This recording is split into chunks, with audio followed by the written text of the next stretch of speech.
Welcome to the last breakfast. Please enjoy the video. In this video, I will explain how to set up banking details on e-filing. First, ensure you have your bank account and routing numbers ready. These are essential for direct deposit. Next, log into your e-filing account. We will then navigate to the banking section to input this information. This process helps ensure your tax refunds are processed efficiently and securely. Once logged in, look for a section labeled Banking Information or Direct Deposit within your profile or settings. This is typically found under a Personal Details or Payment Options tab. Click on this section to proceed.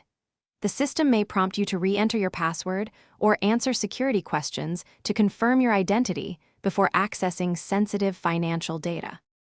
Now, you will see fields for your routing number and account number. Enter the 9-digit routing number first, followed by your full account number. It is extremely important to double-check every digit. A single incorrect number can cause significant delays or misdirection of your funds. Many systems require you to enter the account number twice for verification. After entering and verifying your banking details, take a moment for one last review. Confirm everything is correct. Then, click the Save or Submit button to finalize the setup.